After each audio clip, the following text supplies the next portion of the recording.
படுக்கை அறையில கூட ஜன்னல்களை திறந்து வைத்து விட்டுத்தான் அவர் படுப்பார். வெளிக்காற்று உள்ளே வர வேண்டும் என்பதற்காக ஜன்னல்களை திறந்து வைத்து விட்டு படுப்பதுதான் காமராஜருடைய பெருவழக்கம். ஒரு ஏசி பெட்டி இருந்தது பெரிதா? இதை சொல்வதற்கு உங்களுக்கு கொஞ்சமாவது சமூக கூச்சம் வேண்டாமா? இதை கலைஞரிடம் சொன்னாரு. சுல்தான்களாக வாழ்பவர்கள், பொது வாழ்வில் பொதுமக்களுடைய சொத்தை சூறையாடி அத்தனை பேரும் சுல்தான்களாக இந்த மண்ணில் உலா வரக்கூடியவர்கள். டாட்டாவும் இல்லை, பிர்லாவும் இல்லை. அடுத்த வேளை சாப்பாட்டுக்கு வழி இல்லாத நிலையில் அரசியலுக்கு வந்தவர்கள் உங்களில் பெரும்பாலானவர்கள். ஆனால் நீங்கள் அத்தனை பேரும் அம்பானிகள் ஆகிவிட்டீர்கள், டாட்டாக்களாக மாறிவிட்டீர்கள், அதானிகள் ஆகிவிட்டீர்கள். எப்படி? ஐயா வணக்கம். வணக்கம். தமிழ் புத்தாண்டில் முதல்வரானார். காந்தி பிறந்த நாளில் முதல்வர் நாற்காலியை விட்டு வெளியே வந்தார். நான் சொல்லுவேன் அடிக்கடி, அவருடைய கணக்கு சரியானது.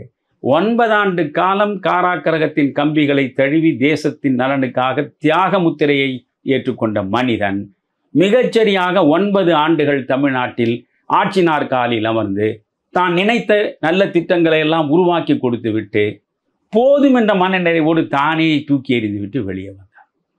இந்த முதலமைச்சர் பதவி என்பது என்ன சாதாரண பதவியா? அந்த இருக்கிற முதலமைச்சர் பதவியை இழந்து விடக்கூடாதே என்று தவிக்கிற ஒரு மனிதன், இழந்து விட்ட முதலமைச்சர் பதவியை மீண்டும் பெற்றுவிட வேண்டும் என்று துடிக்கிற ஒரு மனிதன், எத்தனை கோடி கோடியாக பணம் இருந்தாலும் ஆயிரக்கணக்கில் ரசிகர்கள் இருந்தாலும் அதிகாரம் என்பது மிக முக்கியமானதல்லவா? வரலாறு முக்கியம் என்பது நம்ம இம்சை அரசு என்று சொல்ற மாதிரி அதிகாரம் முக்கியமாயிற்றே. அதற்காக இயங்குகிற ஒரு மனிதன், எல்லாம் எந்த இடத்துல இந்த கனவு போய் மையம் கொள்கிறது? முதல்வர் நாற்காலியில. அந்த நாற்காலி தான் அதிகாரம். அந்த அதிகாரத்தின் மூலமாக பதவி, பணம், சுகம் எல்லாமே பெற முடியும் இல்லையா?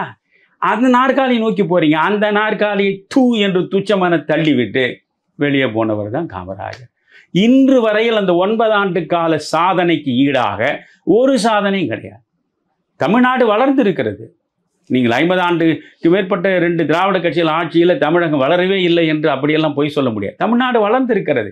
ஆனால் இவற்றிற்கான அடிப்படையை உருவாக்கியது யார்? நீங்கள் ராஜராஜ சோழன் பெரிய தஞ்சை பெரிய கோயிலை கட்டினா அந்த அவ்வளவு உயரமான கோயிலை தாங்க வேண்டும் என்றால் அடித்தளம் எவ்வளவு வலிமையாக இருக்க வேண்டும்? அந்த இன்ஃப்ராஸ்ட்ரக்சர், அந்த அடித்தளத்தை போட்டு கொடுத்த பெருமகன் இல்லையா?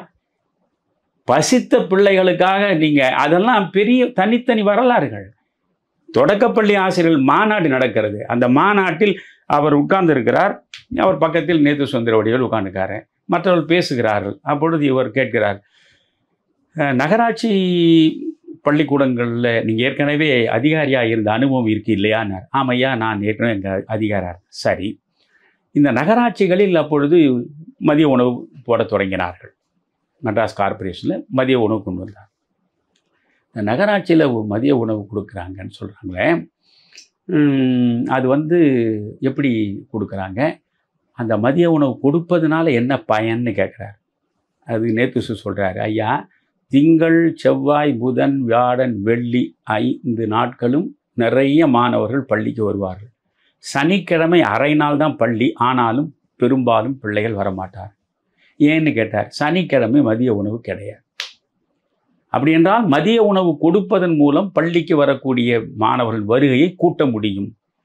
ரொம்ப நல்லா இருக்கு, இது நல்ல செய்தி. அப்போ நாம் அதை செய்வோம். சரி, இதுக்கு என்ன செலவாகிறதுன்னு கேட்குறாரு. அப்போ அவர் சொல்கிறாரு, 1 அணா சோத்துக்கான செலவு, அதற்கான காய்கறி எல்லாவற்றுக்கும் 1/2 அணா, 1.5 அணா. நீங்கள் 1 அணா 1/2 அணாலாம் பார்த்துருக்க மாட்டீங்கன்னு கேள்விப்பட்டிருக்கேங்க. நான் எல்லாம் பார்த்தவன்.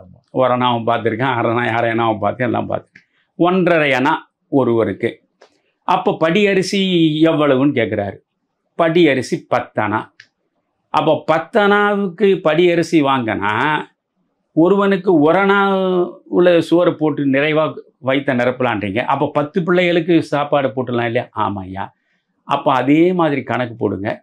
போட்டு தமிழ்நாடு முழுவதும் இருக்கக்கூடிய தொடக்க பள்ளிகள் எல்லாவற்றிலும் மதிய உணவு திட்டம் வர வேண்டும். அதுக்கு என்ன செலவாகும் துல்லியமாக கணக்கு போட்டு என்னிடம் கொண்டு வந்து கொடுங்கள் என்று சொல்லி, அப்படி நேத்து துல்லியமாக கணக்கு போட்டு தொடங்கியா 16 லட்சம் பிள்ளைகளுக்கு முதன்முறையாக அந்த மதிய உணவு திட்டம். வயிற்றுக்கு சோறிடல் வேண்டும், இங்கு வாழும் உயிர்கட்கெல்லாம் பயிற்றி பல கல்வி தந்து இந்த பாறை உயர்த்திட வேண்டும் நாம் பாரதி. முதல்ல அவன் சொல்றது என்ன, வயிற்றுக்கு சோறிடல் வேண்டும்.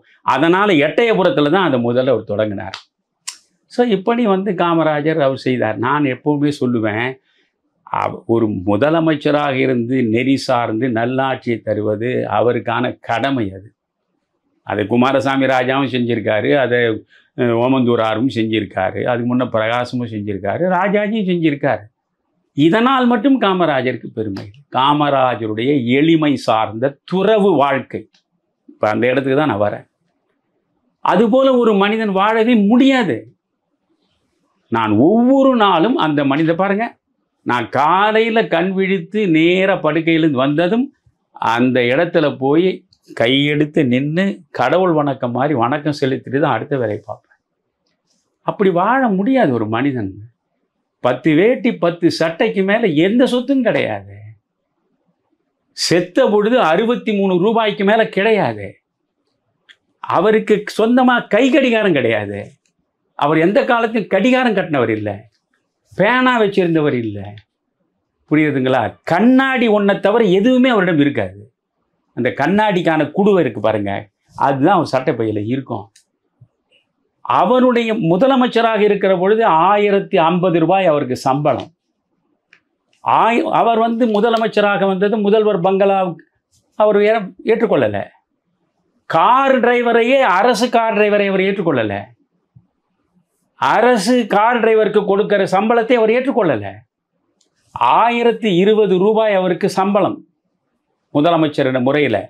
1020 ரூபாயில் 110 ரூபாய் அந்த கார் டிரைவருக்கு, 110 ரூபாய் அந்த வைரவன் உதவியாளராக 28 ஆண்டுகள் இருந்த வைரவனுடைய குடும்பத்துக்கு மாத செலவுக்கு 110 ரூபாய். தன்னுடைய தாய்க்கு 120 ரூபாய். 110 110 220 இன்னொரு 120 340. 1050லேருந்து 340 கழிங்க, 800 சில்லறை வரும். இந்த பணம் தான் அவருக்கான சொந்த பணம். அதுவும் அவர் கையில் இருக்காது. சத்தியமூர்த்தி பவனில் ராமண்ணா என்று அவருடைய உதவியாளர் உட்கார்ந்து கொண்டிருந்தார். முழுக்க முழுக்க ஒடுக்கப்பட்ட பட்டியல் வகுப்பை சார்ந்த ஏழை எளிய பிள்ளைகள் கல்வி பெறுவதற்காக, அவர்களுக்கு வேண்டிய அடிப்படை தேவைகளுக்காக இவரிடம் நின்றால் உடனடியாக அந்த பணத்தை கொடுக்க மாட்டார். நான் ஃபீஸ் கட்டணும், அதை கட்டணும்னு நின்னாலும் இங்கிருந்து அந்த குறிப்பிட்ட தலைமை ஆசிரியர் இந்த பையன் தகுதியானவனா, படிக்கக்கூடியவனா, இவனுக்கு என்ன உண்மையிலேயே கொடுக்க வேண்டும், எல்லாவற்றையும் பரிசீலித்து அந்த பணம் போய் சேரும். அப்படி அந்த 800 ரூபாய் தனியாக இருந்தது முழுவதும் இப்படித்தான் போகும். அவருக்கு வேண்டிய ஷேவிங் பண்ணுற அந்த ஷேவிங்க்கான பிளேடு, பேஸ்ட்டு, இவற்றுக்கெல்லாம் கூட அவர் இங்கிருந்து ராமண்ணாவிடம் அனுப்பி விடுவார். இந்த ராமண்ணாவை அதுக்கான காசை எடுத்து கொடுப்பார். கடைசி வரையில் ஒரு வங்கி கணக்கை தனக்கென்று தான் கையாளவும் இல்லை, அதில் பெரிதாக எந்த பணமும் இல்லை. ஆனால் அந்த மனிதன் தான் ஹைதராபாத் வங்கியில் 6 கோடி ரூபாய் வைத்திருக்கிறார் என்று கூசாமல் பொய் சொன்னவர்கள் திராவிட முன்னேற்ற கழகத்துக்காரர்கள். நான் மாணவனாக இருக்கும் பொழுது இவருடைய அவதூறுகள் அனைத்தையுமே நான் கேட்டிருக்கிறேன். இவர்கள் ஒன்றும் மனித புனிதர்கள் இல்லை. இந்த மேடை நாகரிகத்தை மலினப்படுத்தியவர்கள் இவர்கள் தான்.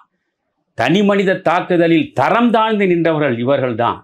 அதிலும் குறிப்பாக எம்ஜிஆர் வெளியேறிய பிறகு மேடையினுடைய மொத்த தரமும் தாழ்ந்து விட்டது. தனிப்பட்ட தாக்குதல் தவிர வேறு எதுவுமே மேடைகளில் இல்லாத நிலை வந்தது. காமராஜ் பங்களாவை பாரீர் என்று தேர்தல் நேரத்தில் சுவரொட்டி ஒட்டிய மனிதர்கள் தான் இவர்கள். இந்த வீட்டை அப்படி போட்டோ எடுத்து, ஆமாம், டி நகர் வீட்டை காமராஜ் பங்களாவை பாரீர் சுவரொட்டி ஒட்டினார்கள். அது எவ்வளவு பெரிய சரித்திரம் தெரியுமா? இவர் தலைவராக வந்ததும் அங்கிருந்து இருக்கை இடம் இல்லாமல் இந்த அலுவலகத்துக்குள்ள நான் சொன்ன ரிச்சி ஸ்ட்ரீட் பக்கத்தில் இருக்கிற அந்த இடத்துல தான் அவருடைய அலுவலகம். அங்கே தான் குளிப்பது, அங்கே தான் சாப்பிடு, அங்கே இருப்பது எல்லாமே. புரியுதுங்களா? அன்று முதல் சாகர வரைக்கும் கைக்குத்தல் அரிசியை தான் சாப்பிட்டார். 28 ஆண்டு காலம் அவருக்கு உதவியாளராக இருந்த வைரவன் சொல்லியிருக்காரு. காமராஜரோடு 25 ஆண்டுகள்னு ஒரு புத்தகம் எழுதியிருக்காரு. நீங்கள் அதில் பார்த்தீங்கன்னா என்றாவது ஒரு நாள் ஒரு முட்டை கேட்பார் அவர். அந்த முட்டையை நான் செய்து கொடுப்பது தான் விசேஷ உணவு. புரிகிறதா? 10 ரூபாய்க்கு மேல செலவுக்கு கொடுக்க மாட்டார். ஒரு முறை இவருடைய தாயார் அவருடைய உறவினர்கள் வீட்டுக்கு வந்து விட்டாங்க. ஆனால் அவர்களுக்கு உபசரிப்பதற்கு பார்த்தால் அங்கே ஒன்றுமே இல்லை. என்னடா இதுக்கு வந்து பண்ணுறதுன்னு பார்த்தா 10 ரூபா கொடுத்தது செலவாகி போச்சு. அப்படியெல்லாம் இருந்து இந்த மனுஷனை, இந்த துறவியை நேரடியாக பார்த்த மனுஷன்தான் காமராஜருடன் 1/4 நூற்றாண்டு என்று அந்த வைரவன் எழுதிய புத்தகத்தை நீங்கள் புரட்டி பார்க்கணும். கூடவே இருந்தவன் 28 வருஷம், காலையில ராத்திரி வரைக்கும். அவர் உயிர் போற வரை இருந்திருக்கு. உயிர் போற போது கடைசியாக விளக்கை அணைத்து விட்டு போன்னு சொன்னது அவன மட்டும்தான்.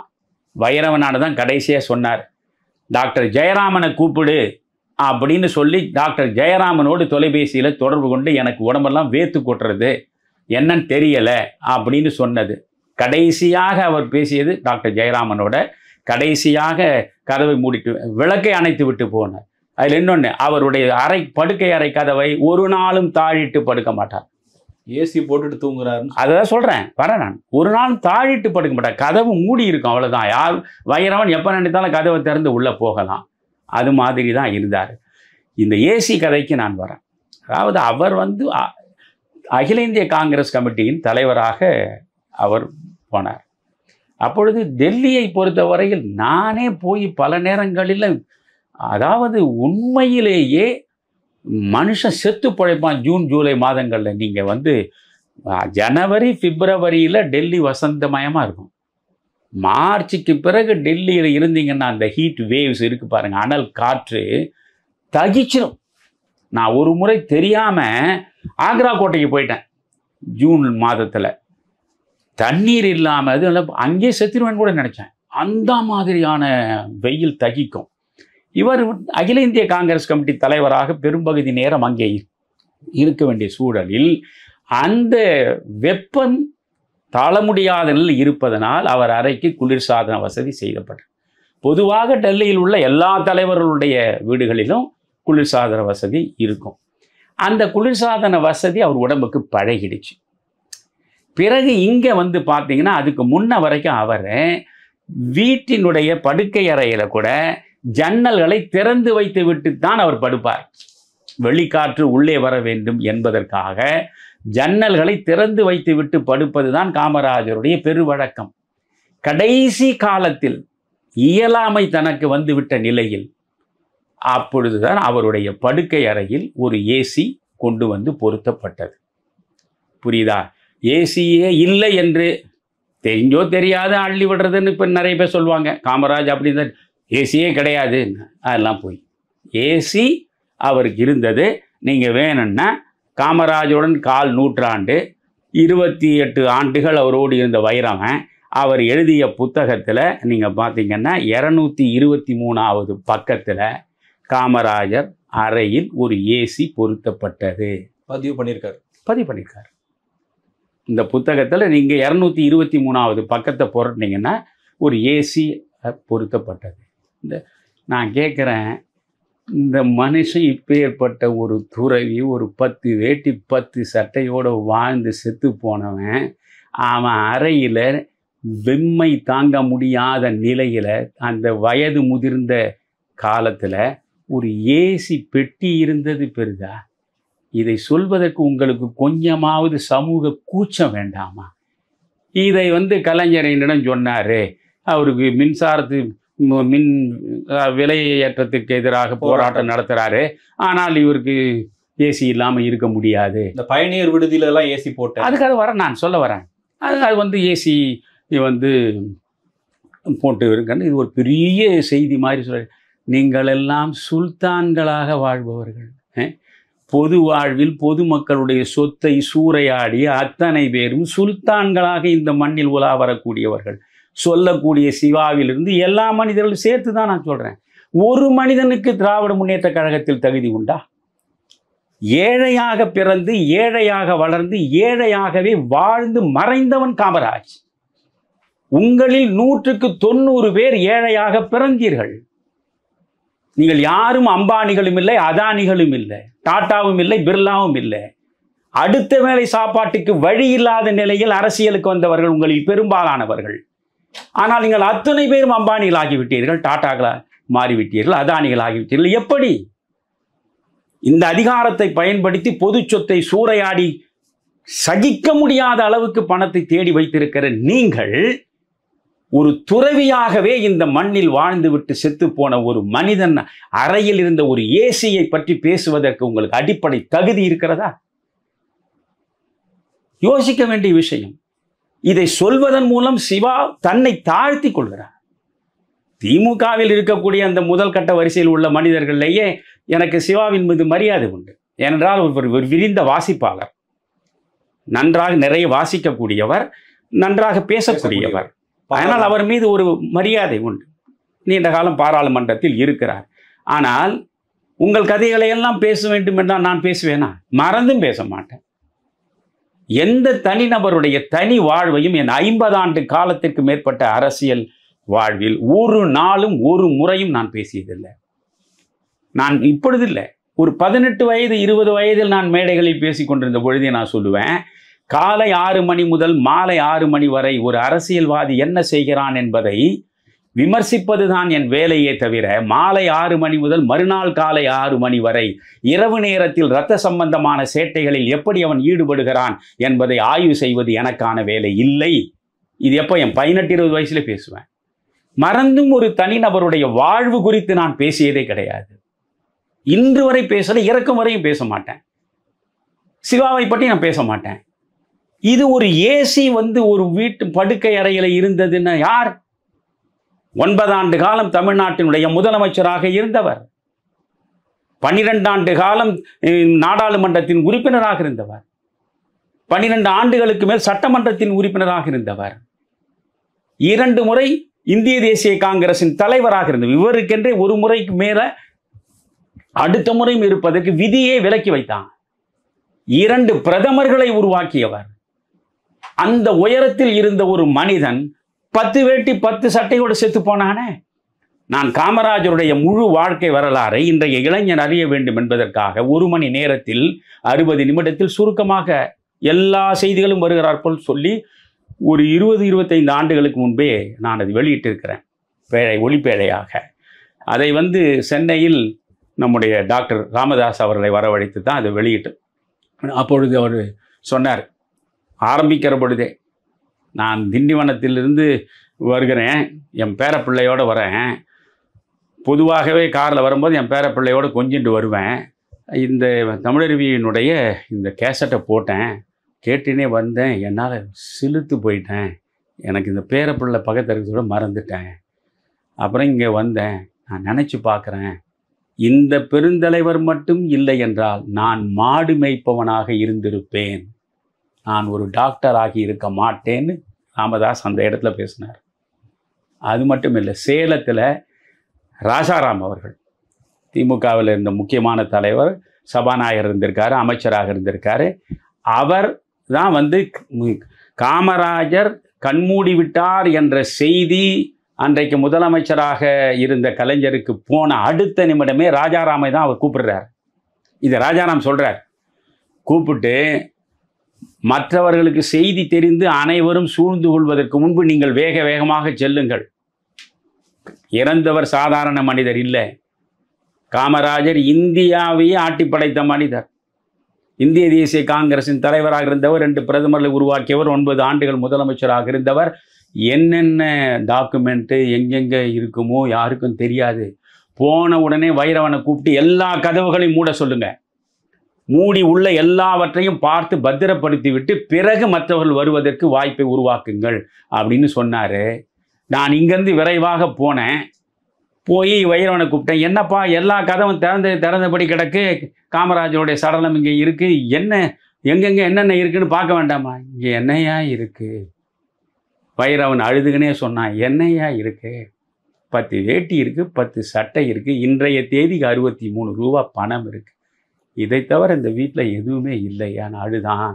இதை சேலத்தில் நான் அந்த வெளியீடு விழாவில் அதை என்னிடம் மேடையில் பக்கத்தில் உட்கார்ந்து கொண்டு பரிமாறி கொண்டதோடு பகிரங்கமாக அது சொன்னார். ஆமாம், பகிரங்கமாக பதிவு செய்தார். கலைஞர் என்னை இப்படி சொல்லி அனுப்பினார், நான் போனேன், என்னென்னமோ இருக்கும்னு தான் நினச்சி போனேன், அங்கே ஒன்றுமே இல்லை. அப்படிப்பட்ட ஒரு துறவி. அந்த வீடு அது வாடகை வீடு. கடைசியாக அவர் கொடுத்தது முதல் 120 ரூபா வாடகை போனார், 250 ரூபா பிறகு. அது ஒரு சேட்டு மாறுவாடி. இது வந்து இவருடைய 1050 ரூபா சம்பளம் வந்தது பார்த்தீங்களா. இப்படி சம்பளம் வரும்போது இந்த வாடகை 250 ரூபா கொடுக்க, அதுக்கு முன்னே 120 ரூபா கொடுத்துருந்தார், 250 ரூபாயா கொடுத்தார். வாடகையை அரசு கொடுக்க விடலை, எல்லாமே இவரே கொடுத்தார். அதை அவன் இந்த மனிதன் வந்து வங்கியில் வச்சு கடன் வாங்கியிருக்கான். கடனை ஒழுங்காக திருப்பி தரல, ஏலம் வந்துருச்சு. காமராஜர் வீடு ஏலம் போடப்பட்டது. புரியுறதா? ஏலம் போடப்பட்ட செய்தி அறிந்தவுடனே அத்தனை பேர் பதறி போயிட்டான். காமராஜருடைய மனசாட்சியாக அன்றைக்கு வாழ்ந்தவர் தாமோதரன், ரொம்ப பெரியவர், ஒரு மலையாளி. அவர் அண்ணாமலை பல்கலைக்கழகத்தில் மிகப்பெரிய சீர்திருத்தங்களை உருவாக்கியவர். மூதறிஞர் ராஜாஜிக்கு பக்கத்தில் உதவியாளராக ஆலோசகராக இருந்தவர். அவர்தான் காமராஜருக்கு நெருங்கிய நண்பர். எந்த பிரச்சனையாக இருந்தாலும் காமராஜர் தாமோதரன் தான் மனம் விட்டு முதலில் பேசுவார். காமராஜரே ஒருவர் வீட்டுக்கு போய் பேசுவதென்றால் அந்த வீடு தாமோதரன் வீடு மட்டும்தான். அந்த தாமோதரன் தான் நவசக்தியை நடத்தியவர், அதில் ஏராளமான நட்டத்தை அனுபவித்தவர். அந்த தாமோதரன் காமராஜரை பார்த்து, இந்த மாதிரி ஆயிடுச்சே, நம்ம இந்த வீட்டை வாங்கிடுவோம், நான் வந்து பேசுகிறேன் அப்படின்னு சொன்ன பிறகு 1 லட்சத்துக்கு மேற்பட்ட எதற்கு பணம், அந்த பணத்தை நம்ம திரட்டிடலாம், எல்லா மாவட்டத்திலையும் சொல்லி திரட்டலாம். நான் ஒருத்தன் இருப்பதற்கு என் வீட்டு வசதிக்காக கட்சியில் போய் தொண்டனிடம் பணம் திரட்டுவதா? வெக்கமா இல்லை இதெல்லாம் சொல்கிறது உங்களுக்கு? நான் இப்படியே இருந்துட்டு சாவுறேன், எனக்கு எந்த வீடும் வேண்டாம். இது வந்து இல்லை, வீடு அவரே போய் பார்த்துருக்காரு. இந்த வீட்டை காலி பண்ணணுன்ற சூழ்நிலை வந்த பிறகு இது கேட்டார் போல பொருத்தமாக வேற எங்கேயாவது ஒரு வீடு இருக்கான்னு அவரே போய் பார்த்துருக்காரு. இதையெல்லாம் தாமோதரனை பதிவு செய்திருக்காரு. அதுக்கு பிறகு தாமோதரன் நெஞ்சு பொறுக்க முடியாமல் மூப்பனாராண்ட அவ்வளவும் சொல்லியிருக்காரு. மூப்பனார் இதை கேட்ட உடனே உடனடியாக 1 லட்சம் ரூபாய் மூப்பனார் கொடுத்தார். இதை வாங்கி எடுத்துங்க, இந்த அவராண்ட சொல்கிற வேலையை பேசி வீட்டை தலைவர் பேரில் பண்ணிடுங்க. கடைசி வரை ஒத்துக்கலை, கடைசி வரை அந்த மனிதன் அந்த வாடகை வீட்டை தான் வாழ்ந்து செத்தான். இது வந்து இந்த முழு வரலாறும் எனக்கு தெரியும். அதனால் அந்த மனிதன் பேரை சொல்லி வாழக்கூடிய நானும் கடைசி வரை வாடகை வீட்டில் இருந்து தான் சாகணுன்ற தவத்தோடு தான் நான் ஒரு 15வது வாடகை வீட்டில் இருக்கேன். புரியுதுங்களா? அதனால் இது வந்து ஒன்றுமே இல்லை. இப்போ இன்றைக்கி ஏசி ட்ராவலர்ஸ் பங்களாவில் ஏசி அந்த கதையை சொல்லி முடிச்சிருவோம். அவர் வந்து கடைசி காலத்தில் வந்து மாவட்ட வாரியாக கடும் சுற்றுப்பயணங்களை மேற்கொண்டார். அப்போ வந்து அவருக்கு சர்க்கரை வேற இருந்தது. 1971 தேர்தலில் அவர் மேடையில் நான் பேசி அந்த வியாசர்பாடியில் அதை கேட்டு தான் அவர் என்னை தமிழறிவின்னு என்னை ஒரு அடைமொழி கொடுத்து அழைத்தார். அப்பொழுதே அவர் இந்த மேடை ஏறுற பொழுதே முடியாது, காலை யாராவது மிதிச்சிட்டானுங்கன்னா ஒரே ஓங்கி ஒரு அறை அடிப்பார், ஏன்னா சுகர் இதுவாகிடும். அந்த நிலையில் அவர் இருந்த பொழுது கூட வசதிகளை அவர் தேடிக்கொள்ளவில்லை. ஒரு நாள் ஒரு கூட்டத்தை பேசுகிறாரு, மதுரை மாவட்டத்தில் தான் நினைக்கிறேன். கூட்டம் பேசி முடித்தார். அங்கே இருக்கிற டிபிக்கு வந்தார். அப்போல்லாம் டிபியிலலாம் வந்து ஏசி இருக்காது. சிவா சொல்கிறதுல பாதி உண்மை. எப்போவுமே ஒன்று புரிஞ்சுக்கணும், ஆஃப் ட்ரூத் இஸ் வர்ஸ் தேன் எ லை. அரை உண்மை பொய்யை விட மோசமானது. அதைத்தான் சிவா செஞ்சிருக்காரு. அப்போ இவர் போய் அங்கே இருந்திருக்காரு. போதிய காற்று வசதி இல்லை. அவர் எந்த குறையும் சொல்லலை. அவருக்கென்று ஒரு காவல்துறையில் இருந்திருக்கிறேன். அவர் கூப்பிட்டு இந்த கட்டில் வெளியே பார்த்தீங்கன்னா இந்த வேப்ப மரம் மாதிரி மரம் இருக்க, அங்கே தான் இழுத்து போடுன்னாரு. அந்த மரத்தடியில் கட்டில் போட்டான். கட்டில் போட்டது இவர் படுக்கு தந்து இந்த காவல்துறை உள்ளவர் அங்கே நிற்கிறார். நீ ஏன் நிற்கிற? நான் தான் படுத்துட்டேன்ல, காலையில் வா, நீ எனக்கு என்னது காவல்னு சொல்லி அவரை துரத்தினார். இது பதிவான விஷயம். இது செய்தி வந்து கலைஞருக்கு அப்போ முதல்வராக இருந்தார். அப்போ அவருக்கு அது கேள்விப்பட்டார். அடடா ட்ராவலர்ஸ், அப்போல்லாம் எந்த ஸ்டார் ஹோட்டல் இருந்தது? 5 ஸ்டாரு 3 ஸ்டாரு 4 ஸ்டார்லாம் கிடையாது. அப்போ டிபி தான். யார் போகிறதா இருந்தாலும் பெரிய அதிகாரிகளோ பெரிய அமைச்சர்களோ போனார். சரி, முதல்வராக இருக்கிற இவரும் தமிழ்நாடு பூரா சுற்றுப்பயணம் செய்கிறவர் தானே, அமைச்சர்கள் எத்தனை பேரும் தமிழ்நாடு பூரா போகிறவங்க தானே. இப்படி இவர்கள் எல்லா இடத்துல போகிற பொழுது இவர்கள் வசதிக்காக இந்த டிவியில் ஒரு இது இல்லை என்பதனால காமராஜர் மரத்தடியில் படிக்க வேண்டிய நிலைமை வந்துருச்சே. நாமும் நாளைக்கு போய் ஏசியே இல்லைன்னா ஒரு மரத்தடியில் படுப்போம்னா அவங்க படுத்தாங்க. மரத்தடியில் படுக்கக்கூடிய நிலையில் காமராஜ் இருந்தார் என்பதை அறிந்து கொண்ட பிறகு நாமெல்லாம் செல்லுகிற பொழுது நாம் வசதியாக குளிர்சாதன பெட்டி இருக்கிற அறையில் படுப்பது நல்லது என்றுதான் இவர்கள் ஒவ்வொரு டூரிஸ்ட் பங்களாவிலையும் ஏசியை கொண்டு வந்தாங்களே தவிர, காமராஜர் என்னமோ போகிற இடமெல்லாம் ஏசி இருக்கிற டிராவலர்ஸ் பங்களாவில் போய் தங்கின மாதிரியும் நல்ல கொடுமையிலையும் கொடுமை. நிறைவாக நான் ஒன்று சொல்கிறேன் உங்களுக்கு. இவ்வளோ நேரம் சொன்னேன் இல்லை, இந்த திராவிட முன்னேற்ற கழகத்தை பற்றி கிருபானந்த வாரியார் கந்தன் கருணை காலட்சேபம் நடத்துவதை போல மாத கணக்கில் நடத்தினாலும் சொல்ல முடியாத திராவிட முன்னேற்ற கழகத்துடைய பண்பு நலனை, குணாதிசயத்தை கண்ணதாசன் ரொம்ப அழகாக சொன்னார். ஜெயகாந்தன், கண்ணதாசன் அந்த மேடையில் நான் இப்போ இளைஞர் காங்கிரஸில் இருக்கேன். வண்ணாரப்பேட்டையில் கூட்டம். அந்த கூட்டத்தை நான் பேசி முடிச்சிட்டேன். அதுக்கு பிறகு ஜெயகாந்தன் பேசினவர் கண்ணதாசன் பேசுகிறார். பேசும்போது போகிற போக்கில் சொன்னார். அப்போல்லாம் கூட்டம்னா மாநாடு மாதிரி கூட்டம். போகிற போக்கில் சொன்னார், திமுக என்பது எப்படிப்பட்ட கட்சி? பேசி பழகிய பொய், வாங்கி பழகிய கை, போட்டு பழகிய பை, இதுதான் திமுகன்னார். கூட்டம் அப்படியே ஆரவாரிச்சு. வாயை திறந்தா பொய்யை தவிர எதையும் பேச மாட்டான். கை என்பதே நீட்டி வாங்குவதற்காகத்தான், பை என்பதே வாங்கி உள்ளே போடுவதற்காகத்தான். அன்று சொன்ன அந்த வார்த்தைகளின் இலக்கணம் மீறாமல் இன்று வரை இருக்கக்கூடியவர்கள் தான் திமுகவில் உள்ளவர்கள். இவர்களை பற்றி ஒரு பொருட்டாக இதை எடுத்து பேசுவதை விட மோசமான ஒன்று, பாவகாரியம் வேறு எதுவும் இருக்க முடியாது என்பதனால் இதோடு நான் நிறுத்திக் கொள்கிறேன். நன்றிங்கய்யா. ஒரு வரலாற்றை அப்படி திரும்பி பார்த்த மாதிரி இருந்துச்சு. என்னைக்கு ஒரு ஆவணமாக இருக்கும்னு நினைக்கிறேன். இல்லை, இன்னும் ஒரு முக்கியமான செய்தியை பதிவு பண்ணிட்டேன். அடுத்தது காமராஜர், அது முக்கியமாக சொல்லணும்ல, காமராஜர் நெருக்கடி காலத்தில் இவர் கையை பிடிச்சிங்கன்னு ஐயோ இந்த நாட்டை நீங்கள் தான் காப்பாற்றணும் அப்படின்னு அழுதாரு அப்படின்னு சொல்கிற இந்த சிவா மேலே இருக்கிற எல்லா மரியாதையும் எனக்கு மொத்தமாக போயிடுச்சு. நான் கேட்குறேன், அவருடைய வாழ்க்கை வரலாற்றை மொத்தமாக ஆவணப்படுத்தி விட்டு போனவர் தான் கலைஞர். கலைஞர் எழுதின அந்த நெஞ்சுக்கு நீதியில் 2வது பாகம், 2வது பாகத்தில் பக்கம் 488லேருந்து 493 வரை இந்த நெருக்கடி காலத்தில் காமராஜரை அவர் பல முறை சந்தித்ததும் அவரும் இவரும் பேசிக்கொண்டதை பற்றி அவர் பதிவு செஞ்சிருக்கார். ஒரு கால் தப்பித்தவரி காமராஜர் கையை பிடிச்சி கலைஞரிடம் ஓன்னு அழுது நீ தான் இந்த நாட்டை காப்பாற்றணும்னு சொல்லி இருந்தா அதை எவ்வளவு முக்கியத்துவம் கொடுத்து அந்த நெஞ்சுக்கு நீதியில் அவர் எழுதியிருப்பார். ஒரு வரி உண்டா அதில்? என்ன அந்த பக்கம் 488லேருந்து 493 சிவா படிக்கட்டு திரும்ப எடுத்து நெஞ்சுக்கு நீதி 2வது பாகம் காமராஜருக்கென்றே எழுதியிருக்காரு. நெருக்கடி காலத்தில் நான் காமராஜரை சந்திப்பேன், காமராஜரிடம் இந்த நெருக்கடி நிலை குறித்து நான் பேசுவேன், 2 பேரும் பலவற்றை பரிமாறிக்கொள்வோம். ஒரு முறை பூந்தமல்லி நெடுஞ்சாலையில் இருக்கிற ஒரு மருத்துவருடைய வீட்டில் நாங்கள் இருவரும் சந்தித்து மாலை 6 மணி முதல் 9 மணி வரை பேசிக்கொண்டிருந்தோம். அந்த மருத்துவருடைய பெயர் அவர் எழுதலை. ஆனால் 3 முதல்வர்களிடம் உதவியாளராக இருந்தவர் பேக்கோ சாமிநாதன் என்பவர், போக்க சாமிநாதன். அவர் எழுதியிருக்கார் 3 முதல்வர்களுடன் ஒரு நூல். அவர் காமராஜரிடம் உதவியாளராக இருந்திருக்கார், பக்தவச்சலிடம் உதவியாளராக இருந்திருக்காரு, அண்ணாவிடம் உதவியாளராக இருந்திருக்கார். அண்ணா இந்த 2 பேரிடம் உதவியாளராக இருந்த இப்படிப்பட்ட ஒரு நேர்மையான மனிதன் தான் எனக்கு உதவியாளராக வேண்டும்னு சொல்லி அவரை உதவியாளராக ஏற்றுக்கொண்டவர். அண்ணா இவர்களை ஒப்பு நோக்க அண்ணா தேவ மகன், புரியுதுங்களா?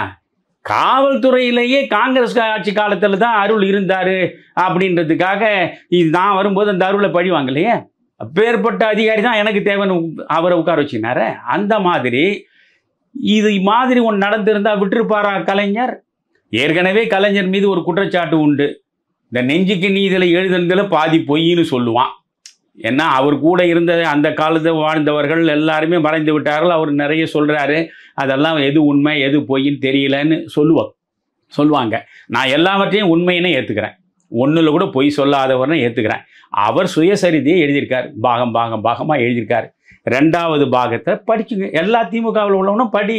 488 பக்கம் 493 பக்கம் வரை பல முறை நாங்கள் சந்தித்து இருக்கிறோம். குறிப்பாக வந்து பூந்தமல்லி நெடுஞ்சாலையில் டாக்டர் அண்ணாமலையினுடைய அண்ணாமலை வீட்டு பேரை சொல்லலை, ஒரு மருத்துவருடைய வீட்டில் நாங்கள் 3 மணி நேரம் சந்தித்து பேசினோன்னு. ஆனால் 3 முதல்வர்கள் என்ற நூலில் அண்ணா உட்பட காமராஜ், பக்தவச்சலம், அண்ணா மூவருக்கும் உதவியாளராக இருந்த சாமிநாதன் தெளிவாக சொல்கிறார், டாக்டர் அண்ணாமலையோடும் டாக்டர் சத்யநாராயணாவோடும் 2 தருணங்களில் இவர்கள் தனியாக போய் உட்கார்ந்து பேசியிருக்கிறார்கள். அப்படி பேசும் பிறகு இவர் நெஞ்சு நீதியில் எழுதுகிறாரு, சஞ்சீவி ரெட்டி என்ன சொன்னார் என்பதை நான் சொல்ல வேண்டாம், சஞ்சீவி ரெட்டி சொன்னதை உங்களுக்கு அப்படியே பதிவு செய்கிறேன்னு போட்டிருக்காரு. சஞ்சீவி ரெட்டி காமராஜ் மறைவுக்கு பிறகு இவர் நடத்துகிற விழாவில் வந்து பேசினதை போடுறார். சஞ்சீவி ரெட்டி சொல்கிறாரு, நான் வந்து நெருக்கடியில் வந்த பிறகு 3 முறை ஜூலை, ஆகஸ்ட், செப்டம்பர் மாதிரி அடிக்கடி வந்து காமராஜரை பார்ப்பேன். அப்போ கலைஞரும் நான் பார்க்குற வாய்ப்புகள்லாம் வந்திருக்கு. எங்களுக்கு வேண்டிய ஆலோசனைகளையும் ஆசீர்வாதத்தையும் காமராஜர் கொடுத்தார் என்பது தான் இருக்கு. கருணாநிதிக்கு வேண்டிய ஆலோசனையையும் கருணாநிதி, ஏனென்றால் எல்லா இடத்துலையும் எமர்ஜென்சி, குஜராத்திலையும் தமிழ்நாட்டிலையும் மட்டும்தான் எதிர்க்கட்சி ஆட்சி நடக்கு. அதனால் நான் இருக்க, நீ கவலைப்படாத. இன்னொன்று அதில் பதிவு செய்கிறாரு. இவர் இதில் பதிவு செய்யறது மட்டும் இல்லை, நம்ம வைரவன் தன்னுடைய காமராஜருடன் 4 நூற்றாண்டில் பதிவு செய்கிறாரு. கலைஞர் வந்து இவரை பார்க்குற பொழுது இதற்கு எதிர்த்து ஒரு பெரிய போராட்டத்தை தொடங்கணும், இந்த எமர்ஜென்சிக்கு எதிராக ஒரு பெரிய ஆர்ப்பாட்டத்தை நீங்களும் நானும் சேர்ந்து நடத்தணும் அப்படின்னு கலைஞர் சொன்னார். உடனே காமராஜர் வேண்டாம், அப்படி ஒரு மிகப்பெரிய போராட்டத்தை 2 பேரும் சேர்ந்து நடத்தினா மிகப்பெரிய அளவுக்கு மக்கள் கூடுவான், அந்த கூட்டம் வரம்பு மீறலாம், அப்படி மீறுகிற பொழுது இராணுவம் உள்ளே நுழையலாம், பல உயிர்கள் பறிபோகிற நிலை வரலாம். அதனால் அமைதியாக இருங்க, அந்த ஆர்ப்பாட்டம்லாம் வேண்டாம் அப்படின்னு சொல்கிறார். ஆக நீங்கள் வந்து இது மட்டும் இல்லை, நீங்கள் மற்ற வரலாறுகள்லாம் எடுத்து பார்த்தீங்கன்னா 1975 அக்டோபர் மாதம் 2ஆம் தேதி காந்தி பிறந்த நாளில் எமர்ஜென்சியை நான் ரத்து செய்து விடுவேன் என்று காமராஜருக்கு இந்திரா காந்தி தூது அனுப்பி செய்தி கொடுக்கிறார். அதனால் அவர் தெம்பாக இருக்கார். ஆனால் அக்டோபர் 1ஆம் தேதி மாலையில் ஆச்சாரிய கிருபலானி கைது செய்யப்படுகிறார். ஆச்சாரிய கிருபலானி கைது செய்யப்பட்டது அக்டோபர் 2 காலையில் தான் காமராஜருக்கே தெரியுது. அப்போ தான் அவர் இனி பொறுப்பதில்லை, நாம் நேரடியாக களத்தில் இறங்கி போராட வேண்டியது தான் அப்படின்னு அவர் சொல்கிறார். இது எல்லாம் வந்து இந்த நெஞ்சுக்கு நீதியில் இருக்குது. ஆனால் அவர் கையை பிடிச்சிங்கன்னு அழுதாரு, அவர் வந்து என்னாண்ட இதெல்லாம் வந்து காமராஜராவது ஒருத்தன் கையை பிடிச்சிங்கன்னு அழறதாவது, இதை விட காமராஜரை கேவலப்படுத்த வேறு ஏதாவது உண்டா? ஆக இப்படிப்பட்ட பொய்யர்கள், பொய்யை மட்டுமே சொல்லி தங்களுடைய வாழ்வை நடத்தக்கூடிய இவர்கள், நான் இவர்களுக்கு எதிராக எந்த பொய்யையும் நான் சொல்லலை, தகுந்த ஆதாரங்களோடு பக்கம் பக்கமாக சொல்லியிருக்கேன். கேட்பவர்களுக்கு தெளிவு தானாக வரும். நன்றி. மிக்க நன்றி தம்பி.